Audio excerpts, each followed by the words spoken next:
na bahagi ang pagpapahayag ng panaginip o ng mga vision.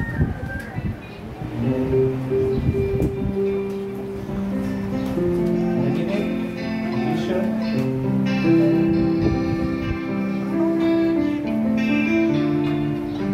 Wala. Kaya totoo, sino ang mga nagpapahayag ng totoo. Last Wednesday nga, pumunta kami doon para sa mga pag-isayos. Ngunit yung inaakala namin problema ay hindi problema. Hindi problema. At yung mga nasabi ko kanina na we have compromised things. Pero pagdating doon ay wala rin kasi naming panahon.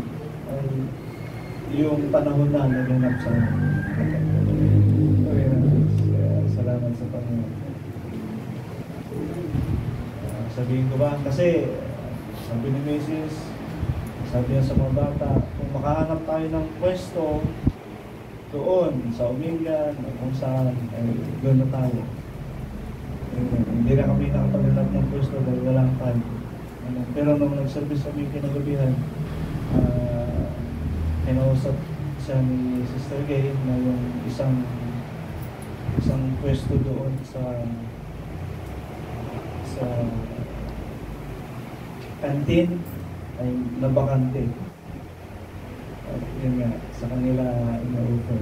Kay Sister Gay at saka kay Sister Lisa Estrada. Pero dahil na-close na sila, ay sinama siya. Kaya magkakaroon isama niyo pa rin sa panalangin na magtagumpay para inaanin na namin ang pagpapala ng Diyos. Hindi man siguro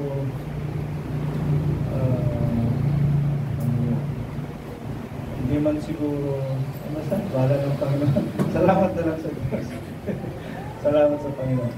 Ako rin nakatiwala naman sa Diyos. Amen. Sino ba bang may patotoo?